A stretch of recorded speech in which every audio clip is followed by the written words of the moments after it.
عقیدہ بنانا چاہیے کہ ہمارا رب اللہ ہے، روزی دینے والی ذات اللہ کی ذات ہے، اللہ کے حکم کے بغیر کوئی پتہ نہیں ہلتا ہے، اللہ ہی کے فیصلے سے سب کام ہوتے ہیں۔ یہ دل و دماغ میں رچ جائے، بس جائے، تو پھر آدمی جھوٹ نہیں بولے گا۔ جب یہ عقیدہ کمزور ہوگا تو یوں کہے گا جھوٹ کے بغیر کام نہیں چلتا، عقیدہ خراب ہو گیا۔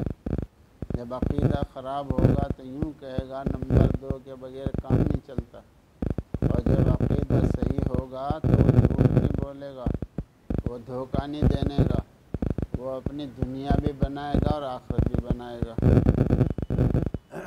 پھر اس کے مال میں برکت بھی آئے گی، کمائے گا کم اور نظر آئے گا زیادہ۔ اور جب عقیدے میں کمزوری ہوتی ہے تو عقیدے کی کمزوری اعمال میں ظاہر ہوتی ہے۔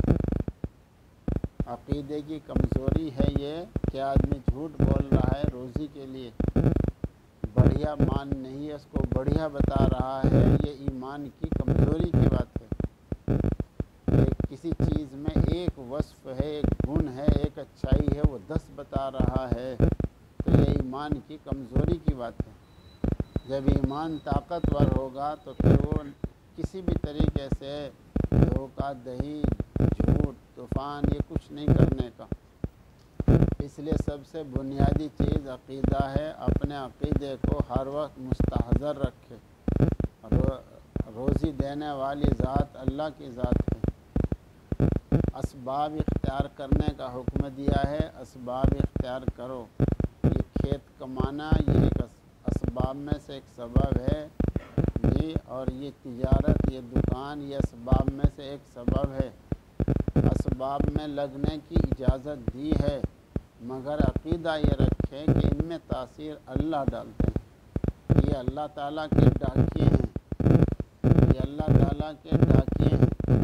درخت جو پھل دیتا ہے یہ اللہ تعالیٰ کا ڈاکیا ہے، دکان سے جو نفع حاصل ہو رہا ہے وہ یہ اللہ کا ڈاکیا ہے، دینے والی ذات اللہ کی ذات ہے۔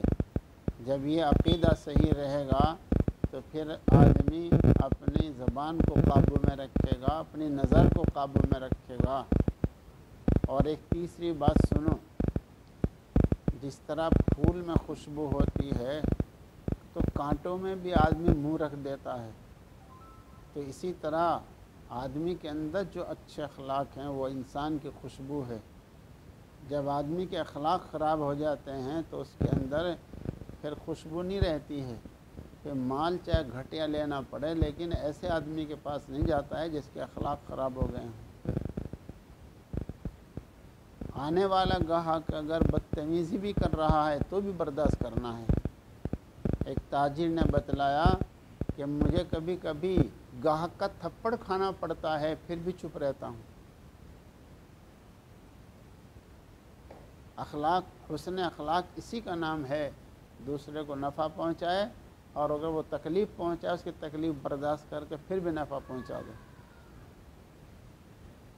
پھر یہ تمہاری خوشبو ایسی ہوگی کہ آدمی اندھیرے میں بھی تمہاری دکان پہ آئے گا، اجالے میں بھی آئے گا، دوسری دکان چھوڑ کے تمہاری دکان کو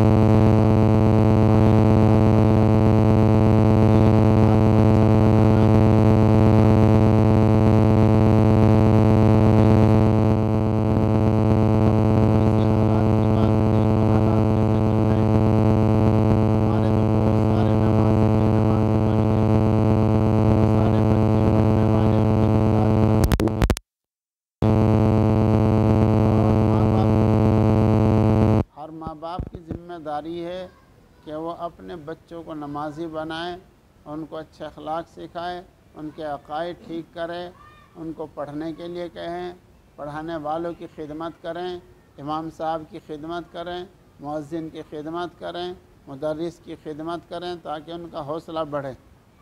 بہت ساری مسجد والوں نے امام صاحب کو لمبا کر دیا لاک ڈاؤن میں، وہ کہاں جائیں گے بھائی؟ انہوں نے تو یہی تو کام پکڑا ہے، اگر وہ پہلے بچپن میں مستری بن جاتے تو تمہارے کہاں ہاتھ آتے؟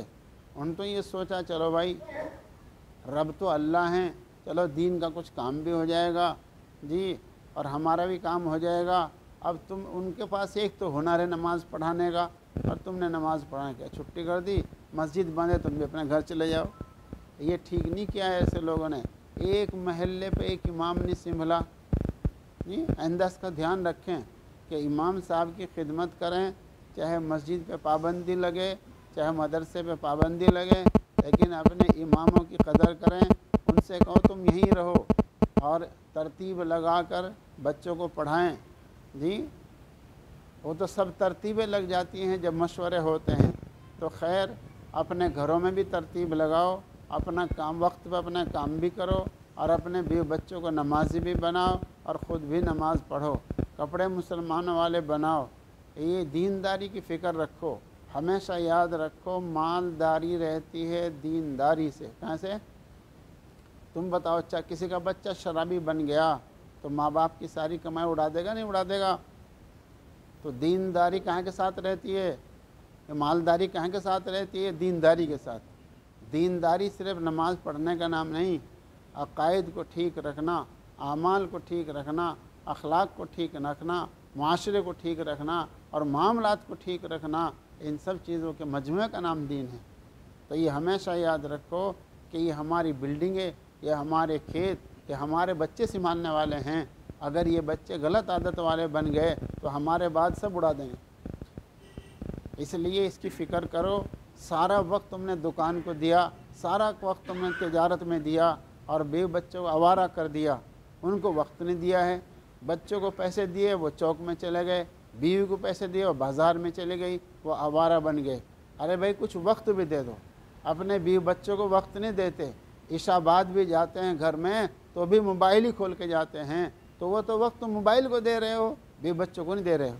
تو کچھ وقت صبح کو اپنے بیوی بچوں کو دو، کچھ رات میں اپنے بیوی بچوں کو ایسا وقت دو کہ جس میں تمہارے سامنے تمہارے بچے ہوں، اور ان سے تم دین کی بات کرو، کچھ اللہ تعالیٰ کی صفات کی بات کرو کہ خالق اللہ ہیں، مالک اللہ ہیں، بارش دینے والے اللہ ہیں، بادلوں کو لانے والے اللہ ہیں، زمین آسمان کو بنانے والے اللہ ہیں، چاند سورج کو بنانے والے۔ تھوڑی سی بات کر لو تو ان کی دل میں اللہ کا ڈر آئے گا، اللہ کی ہیبت آئے گی، تو وہ غلط عادتوں سے بچیں گے۔